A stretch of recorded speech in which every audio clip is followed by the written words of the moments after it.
అంతరిక్షం ఎక్కడ ఆగుతుంది? ప్రాచీన కాలంలో మనుషులు ఒక ప్రశ్న అడిగారు. హొరైజన్ అవతల ఏముంటుంది? సముద్రాల దగ్గరే ప్రపంచం ముగిసిపోతుందా? సముద్రం దాటి అడుగు ముందుకు వేసే కొద్దీ మన ప్రయాణం పెద్దదవుతూ వచ్చింది. ముందుగా సోలార్ సిస్టమ్ కనిపించింది, తర్వాత పాలపుంత గ్యాలక్సీ, చివరికి అసలు సిసలైన ఇంకా పెద్ద విశ్వం. కొన్ని థీరీస్ ప్రకారం స్పేస్ టైం అనేవి మనం ఊహించిన దానికంటే పెద్దవి. మరి ఈ విశ్వం సరిహద్దులు వెతికే క్రమంలో మనం చాలా నేర్చుకోబోతున్నాం. సో వీడియో ఎండ్ వరకు చూడండి. ఒక్కసారి భూమి నుండి అంతరిక్షంకి వెళ్తే ఎడారులు మహాసముద్రాలతో ఎక్కడ కలుస్తాయి? వరద మైదానాలతో కొండలు ఎలా కనెక్ట్ అవుతాయి? కానీ అవతలి వైపు చూస్తే మొత్తం శూన్యమేనా? సేమ్ భూమిలో లానే భూమిని ఇతర గ్రహాలు, స్టార్స్, కాస్మోస్తో కలిపే స్ట్రక్చర్స్ ఉన్నాయా? ప్రాచీన గ్రీకు తత్వవేత్త అరిస్టాటిల్ ప్రకారం భూమి 55 సెలెస్టియల్ స్పియర్స్ మధ్యలో ఉంది. వాటి సర్క్యులర్ మోషన్ చూస్తే గ్రహాలు, నక్షత్ర స్థానాలు ప్రిడిక్ట్ చేయొచ్చని అతను ఊహించాడు. అతని ప్రకారం బయట ఉండే అనేక ప్రపంచాల్లో దేవుళ్ళు ఉంటారు. భూమిలో లేని స్వచ్ఛమైన పదార్థంతో ఈ ప్రపంచాలు తయారయ్యాయి. కానీ గ్రీకులు గ్రహణాలు లాంటి ఖగోళ సంఘటనలు దైవ సంబంధమైనవి కావు, అవి సహజంగా పుట్టాయి అని భావించారు. ఎనక్సాగరస్ అనే మరో తత్వవేత్త ఉల్కలు కూడా భూమి లాంటి పదార్థాలతో ఏర్పడ్డాయని, ఇన్ఫాక్ట్ అవి భూమి నుంచే వచ్చి ఉండొచ్చు అని చెప్పాడు. ఇలాంటి ఆలోచనలే సైన్స్ కి పునాది. అయితే ఇవాల్టి డిస్కవరీస్ వారు ఊహించి కూడా ఉండరు. దేవతల ఆవాసాలుగా కనిపించిన ఆ నక్షత్రాలు ఇప్పుడు పదార్థం, శక్తితో నిండిన ఒక భారీ కాస్మిక్ దుప్పటిలో చిన్న చుక్కలు మాత్రమే. అరిస్టాటిల్ మోడల్ 16వ శతాబ్దం వరకు నిలిచింది. తర్వాత కొపర్నికస్ వచ్చి అన్ని గ్రహాలు భూమి చుట్టూ కాదు, సూర్యుడి చుట్టూ తిరుగుతాయని చెప్పారు. అఫ్కోర్స్ ఇది మన వేదాల్లో ఎప్పుడో చెప్పారనుకోండి. ఇలా సూర్యుడి చుట్టూ తిరిగే క్రమంలో ప్రతి గ్రహం తన సొంత ఆర్బిట్ ని ఫాలో అవుతుంది అని అర్థం చేసుకున్నాక కొత్త మోడల్స్ తయారయ్యాయి. అతను స్వర్గం, స్టార్స్ నిజానికి సోలార్ సిస్టమ్కి చాలా దూరంగా ఉన్నాయని చెప్పాడు. ఇప్పుడు విశ్వ పరిమాణం ఒక్కసారిగా పెద్దదైంది. 1609లో గెలీలియో మొదటి ఆస్ట్రోనామికల్ టెలిస్కోప్తో పాలపుంతని చూశాడు. మనకి కనిపించే ఆ వైట్ బ్యాండ్ నిజానికి కోట్లాది స్టార్స్తో తయారైందని గుర్తించాడు. శతాబ్దాల తర్వాత పాలపుంత ఒక భారీ రివాల్వింగ్ డిస్క్ అని తెలుసుకున్నారు. అది ఒక భారీ ద్వీప విశ్వమైనా కూడా దాని సైజుకి లిమిట్ ఉంది. కాలిఫోర్నియాలోని మౌంట్ విల్సన్ మీద ఉన్న 100 ఇంచెస్ భారీ టెలిస్కోప్తో పనిచేస్తూ ఎడ్విన్ హబుల్ మరియు అతని సహాయకుడు మిల్ట్ హ్యూమ్ 1920లో నెబులే అని పిలిచే మసకబారిన ఆకాశపు మచ్చల యొక్క కాంతిని రీసెర్చ్ చేశారు. వాటిని ఒకప్పుడు మన గ్యాలక్సీలోనే ఉండే గ్యాస్ మేఘాల్లా భావించేవారు. కానీ హబుల్ ఆ ఐడియాని మార్చి చరిత్ర సృష్టించాడు.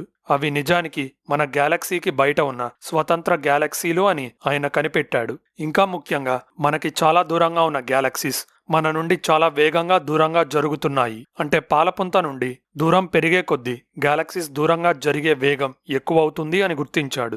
ఈ అవగాహన విశ్వం నిరంతరం విస్తరిస్తుంది అనే కొత్త మోడల్కు నాంది అయ్యింది. దూరంగా ఉన్న గ్యాలక్సీస్ వెలుతురు మన వరకు రావడానికి మిలియన్ల నుండి బిలియన్ల సంవత్సరాలు పడుతుంది. కాబట్టి ఖగోళ శాస్త్రవేత్తలు స్పేస్లో లోతుగా చూడటం అంటే టైంలో వెనక్కి ప్రయాణించడం అని గుర్తించారు. అందుకోసం పెద్ద పెద్ద టెలిస్కోప్స్ నిర్మించి ఇంకా దూర ప్రాంతాల నుండి వస్తున్న కాంతిని పట్టుకోవడం మొదలుపెట్టారు. అప్పుడు వాళ్ళు ఒకటి గ్రహించారు: స్టార్స్, గ్యాలక్సీస్ చివరికి విశ్వం మొత్తం ప్రశాంతంగా స్థిరంగా ఉండవు. అవి నిరంతరం మారుతున్న డైనమిక్ సిస్టంలో భాగం అని అర్థం చేసుకున్నాం. అణు ఆయుధాలు, న్యూక్లియర్ ఫిజిక్స్ కాలంలో విశ్వం యొక్క పూర్తిగా కొత్త మోడల్ని రూపొందించడం జరిగింది. విశ్వం అనేది ప్రళయకరంగా పేలే stars, shock waves, black holes రూపంలో నిరంతరం మారిపోతున్న ఒక డైనమిక్ లోకం. ఈ విశ్వానికి ఆరంభం ఒక హింసాత్మక ఘటన, అదే బిగ్ బ్యాంగ్. ఈ మోడల్ 4 ప్రధాన ఆధారాలపై నిలుస్తుంది. 1 విశ్వం అన్ని దశల్లో విస్తరిస్తుండడం. 2 సమయాన్ని వెనక్కి తిప్పితే మొత్తం పదార్థం, శక్తి ఒకే పాయింట్ నుండి పుట్టుకు వచ్చినట్లు కనిపించడం. 3 హైడ్రోజన్ వంటి లైట్ అంటే తేలికపాటి ఎలిమెంట్స్ విశ్వ ప్రారంభ దశలో ఏర్పడి తర్వాత హెవియర్ ఎలిమెంట్స్ గా మారటం. 4 విశ్వం మొదటి స్టేజెస్ లో విడుదలైన కాంతి ఎంతో కాలంగా సాగి కాస్మిక్ మైక్రోవేవ్ బ్యాక్గ్రౌండ్ గా మిగిలి ఉండటం. ఇదంతా స్టార్స్, గ్యాలక్సీస్ ఇవన్నీ కలిసున్న లార్జ్ స్కేల్ స్ట్రక్చర్స్ ఎలా ఎవాల్వ్ అయ్యాయో ఒక టైం ఫ్రేమ్ ఇచ్చింది. కానీ ఈ మోడల్ అన్నిటినీ వివరించలేకపోయింది. హబుల్ టెలిస్కోప్ మరియు ఇతర పరిశీలనల ప్రకారం విశ్వం వయసు 13.8 బిలియన్ సంవత్సరాలు. ఆ తర్వాత ఏముంది? అవి కూడా మాక్సిమం అంటే విశ్వం సాగడం కారణంగా అతి దూరమైన గ్యాలక్సీస్ 33 బిలియన్ కాంతి సంవత్సరాల దూరంలో కనిపించాయి. ఆ తర్వాత ఏముంది? అవి కూడా మాక్సిమం ఎంతవరకు చూడగలదో. ఆ హొరైజన్ తర్వాత కూడా విశ్వం ఉందా? విశ్వం అంత పెద్దదిగా ఎలా ఎదిగింది? మరో మిస్టరీ ఏంటంటే ఏ దశలో చూసినా Galaxy density, matter distribution, temperature అన్నీ ఒకేలా కనిపించడం. ఈ స్థాయి యూనిఫార్మిటీ రావాలంటే విశ్వం స్టాండర్డ్ బిగ్ బ్యాంగ్ చెబుతున్న దానికన్నా వేగంగా ఎక్కువగా విస్తరించాలి. దీనికి సమాధానం ఇచ్చే కొత్త మోడల్ వచ్చేసింది. దీని ఆరంభం సైంటిఫిక్ ఏజ్లో జరిగిన ఒక కీలక పరిశీలన నుండి పుట్టింది.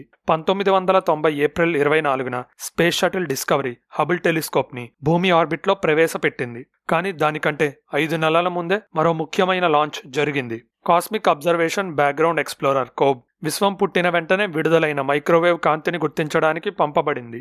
ఆ కాంతిలో చిన్న చిన్న హాట్ స్పాట్స్, కోల్డ్ స్పాట్స్ ఉన్నాయని ఈ మిషన్ కనుగొంది. తర్వాత WMAP మరియు ప్లాంక్ శాటిలైట్స్ మరింత వివరంగా ఆ కాంతిని మ్యాప్ చేశాయి. ఇవే మనం ఈ రోజు చూస్తున్న స్టార్స్, గ్యాలక్సీస్, క్లస్టర్స్ అన్నిటి యొక్క మూలాలు. ఓవరాల్ గా విశ్వం స్మూత్ గా కనిపించిన జూమ్ చేసి చిన్న స్కేల్లో చూస్తే తేడాలు ఉన్నాయి. ఈ కాస్మిక్ టెంప్లెట్ నుంచి యూనివర్స్ ఎలా ఎదిగిందో తెలుసుకోవడానికి ఖగోళ శాస్త్రవేత్తలు ఆధునిక కంప్యూటర్ టెలిస్కోప్స్ తో ప్రపంచవ్యాప్తంగా భారీ 3D మ్యాపింగ్ ప్రాజెక్ట్స్ ప్రారంభించారు. ఈ మ్యాప్ మనల్ని పాలపుంత బయటకు తీసుకెళ్తుంది. మొదట మన లోకల్ గ్రూప్ అనే 50 గ్యాలక్సీల పరిసరాన్ని జూమ్అవుట్ చేయాలి. తర్వాత మళ్ళీ 50 మిలియన్ కాంతి సంవత్సరాలు జూమ్అవుట్ చేస్తే లోకల్ గ్రూప్ లాంటి అనేక గ్యాలక్సీల సమూహంగా ఉన్న విర్గో సూపర్ క్లస్టర్ని చేరుకుంటాం.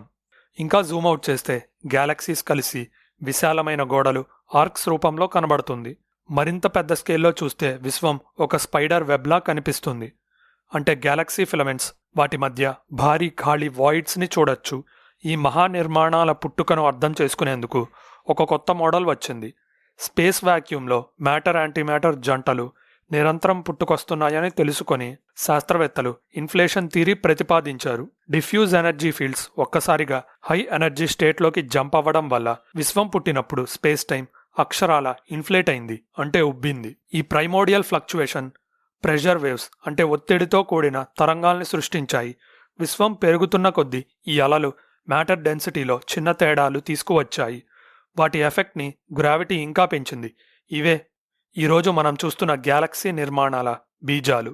ఈ అలలు ఎలా గ్యాలక్సీస్గా మారాయో అర్థం చేసుకోవడానికి ఖగోళ శాస్త్రవేత్తలు సూపర్ కంప్యూటర్స్తో విశ్వం యొక్క సంపూర్ణ ఎవల్యూషన్ను సిమ్యులేట్ చేశారు. విశ్వం ప్రస్తుత వయస్సులో 10% ఉన్న కాలం నుండి స్టార్ట్ చేసి పదార్థం అనేది ఎలా క్రమంగా దట్టమైన ప్రాంతాల్లోకి చేరి మొదటిగా స్టార్స్, తర్వాత గ్యాలక్సీస్, చివరికి గ్యాలక్సీ క్లస్టర్స్గా ఏర్పడిందో ఈ సిమ్యులేషన్స్ చూపుతున్నాయి. ఇవి విశ్వంలోని చిన్న భాగాన్నే మోడల్ చేస్తున్నాయి, కానీ అసలు విశ్వం దీనికంటే చాలా పెద్దదని భావిస్తున్నారు. కాస్మిక్ ఇన్ఫ్లేషన్ కారణంగా విశ్వం ఒక ఆటమ్ సైజ్ నుండి కాస్మలాజికల్ పరిమాణం వరకు 1 సెకండ్ కంటే చాలా తక్కువ సమయంలో విస్తరించింది. పుట్టినప్పటి నుండి బిలియన్ల సంవత్సరాల్లో ఇప్పుడు మనం గమనించగలిగే అబ్జర్వబుల్ యూనివర్స్ కంటే 10 బిలియన్ ట్రిలియన్ రెట్లు పెద్దదిగా ఎదిగిందని ఒక థియరీ చెప్తుంది. అంటే 1 తర్వాత 24 సున్నాలు. ఇంకో రకంగా చెప్పాలంటే ఒక ఆటమ్ కంటే అబ్జర్వబుల్ యూనివర్స్ ఎంత పెద్దదో అబ్జర్వబుల్ యూనివర్స్ కంటే నిజమైన విశ్వం అంత పెద్దది. ఇంకా ఆశ్చర్యం ఏమిటంటే ఈ ఇన్ఫ్లేటరీ మోడల్ చెప్పే పరిమాణం కూడా అంతిమం కాకపోవచ్చు. 8 దశాబ్దాల క్రితం ఎడ్విన్ హబుల్ మిల్కీవే లాంటివి చాలా ఉన్నాయి, ఇది అనేక ద్వీప విశ్వాల సమూహంలో ఒక గ్యాలక్సీ మాత్రమే అని చూపించాడు. కొత్త పరిశీలనలు మన గ్యాలక్సీ సైజ్ ఎంత పెద్దదో దాన్ని దాటి గ్యాలక్సీ క్లస్టర్స్, మరింత దూరం వెళ్తే గ్యాలక్సీస్ కలిసిన విశాల గోడలు, ఫిలమెంట్స్ ఉన్నాయని వెల్లడించాయి. విశ్వ పుట్టుకను ఒకే ఫిజికల్ ప్రాసెస్ ద్వారా వివరించగలిగిన కాస్మిక్ ఇన్ఫ్లేషన్ శాస్త్రవేత్తల ఆలోచనల్ని మరింత విస్తరించింది. కొన్ని వర్షన్స్ ప్రకారం మనం అనేక విశ్వాలు ఉన్న భారీ సమూహంలోని ఒక విశ్వంలో జీవిస్తున్నాం. ఇవి పక్కపక్కన బుడగల్లా పెరుగుతూ విస్తరిస్తూ ఉన్నాయి. ఇదే మల్టీవర్స్. ఇది టైం స్పేస్ పరిమాణాన్ని మనం ఊహించలేనంత దూరం పెంచుతుంది. ఈ ఆలోచన మనల్ని విశ్వంలో చిన్నవారిగా చేస్తుందా, లేక విశ్వాన్ని అర్థం చేసుకునే మన సామర్థ్యాన్ని పెంచుతుందా? ఇలాంటి ఇంట్రెస్టింగ్ స్పేస్ వీడియోస్ చూడాలంటే మన ఛానల్ సబ్స్క్రైబ్ బటన్కి బెల్ ఐకాన్ క్లిక్ చేయండి. ఈ ఇన్ఫర్మేషన్ అందరికీ రీచ్ అవ్వాలంటే వీడియో లైక్ చేయడం మర్చిపోకండి.